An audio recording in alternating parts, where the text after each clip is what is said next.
আমরা নুয়ামুর কি দেখতে পাচ্ছি এখানে একটা অপাসিটি দেখতে পাচ্ছি লোয়ার জোনে। তো মানে এক্সরে ফাইন্ডিংটা ডেসক্রাইব করা আজকে আমাদের টার্গেট না, আমরা দুইটা এক্সরের মধ্যে কম্পেয়ার করব। এই যে দেখো উনি স্পুটাম পজিটিভ, আপনার তো এই কফে জীবাণু পাওয়া গেছে তাই না, TB positive, gene expert positive, এবং প্রথমবার তো আমরা জিন এক্সপার্ট দিয়ে এনটিটিভি শুরু করব যদি জিন এক্সপার্ট করার ফেসিলিটি থাকে। পরের ফলো আপগুলি আমরা করব এএফবি দিয়ে, তাই না, জিন এক্সপার্ট দিয়ে না, সেটা অন্য কনটেক্সট। এখন আমরা এই দুইটা অপাসিটির মধ্যে পার্থক্য দিকে, এটা হলো যে টিবির ঔষধ শুরু করার আগে, হ্যাঁ, আর এটা হলো এনটিটিভি শুরু করার পরে, আফটার অ্যারাউন্ড 4 উইক, তাই না, 1 মাস পর। এখন এই দুইটার মধ্যে কোনো পার্থক্য দেখতে পাচ্ছ?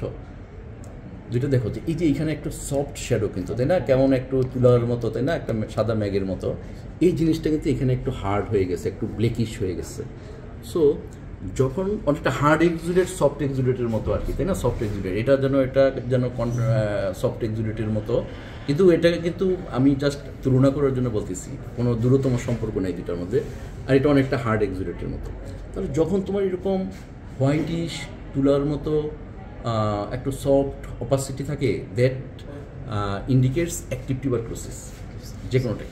এবং আফটার হ্যাভিং এনটিটিভি পেশেন্টের অপাসিটি যখন এরকম হয়ে যায়, সেটা ইন্ডিকেট করে আস্তে আস্তে কিন্তু আরও ব্লেকার হবে, আরও ফাইব্রোটিক হবে, আর একটু শিনকেস হবে, সেটা ইন্ডিকেট করে তোমার ওল্ড টিবি।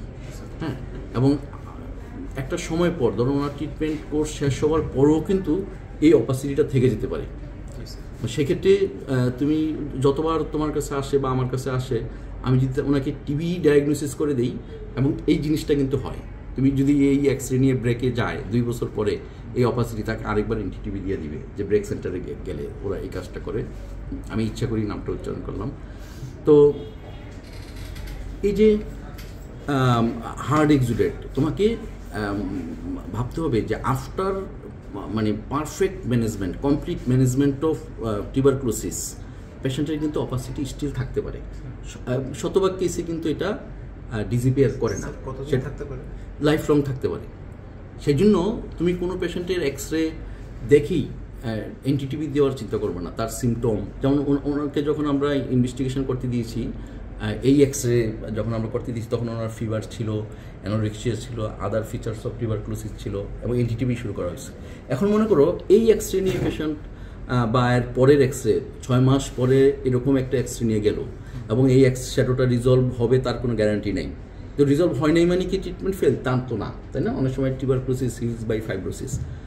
তো এই এক্সরে নিয়ে গেল, আর তুমি কি করলা যে আপনি রেডিওলজিক্যালি টিউবারকুলোসিস টিবির ওষুধ দিয়ে দিলে, এটা কখনই করবা না। তুমি তার হিস্ট্রি নিবা, বিশেষ করে প্রিভিয়াস এক্সরে তুমি খুঁজে বের করবা, সেখানে যদি সেম জায়গায় এরকম ফাইব্রোসিস ছিল বা অন্য রকমের সফট অপাসিটি ছিল, তখন তুমি ধরে নিবা যে দিস ইজ ফাইব্রোসিস, এবং you should do sputum test, not GeneXpert. কাছাকাছি সময় তো sputum for AFB, GeneXpert তো কাছাকাছি সময়ে তার ডেড ভেসেলের জন্য পজিটিভ আসতেই পারে, তাকে এএফবি করবা, তারপর কনফার্ম হয়ে টিবি দিবা বা তার সিমটম দেখ। তো পেশেন্ট ইজ ওকে, যে কোনো অন্য কোনো কারণে এক্সরে করা হলো, এক্সরে করার পরে এই অপাসিটি দেখে পেশেন্টও নার্ভাস, ডাক্তারও নার্ভাস, সবাই নার্ভাস।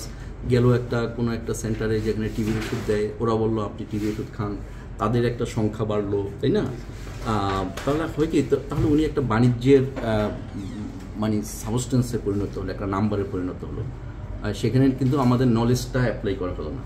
তো শুধু মনে রাখবা যে আফটার টিউবারকুলোসিস দিস মানে সাকসেসফুল ট্রিটমেন্ট অফ টিউবারকুলোসিস, এই অপাসিটি পারজিস্ট করতে পারে, ইভেন লাইফ লং পারজিস্ট করতে পারে। আমি ওনাকে এনটিটিভি দিব কি দিব না নেক্সট টাইমে রিট্রিটমেন্ট, সেটা ডিপেন্ড করবে পেশেন্টের ক্লিনিক্যাল ফিচার এবং স্পুটাম পজিটিভিটির উপর, এবং that sputum positivity should be AFB, not gene expert. এখানে আমরা ওনার জিন এক্সপার্ট পজিটিভিটির রিপোর্ট দেখতে পাচ্ছি।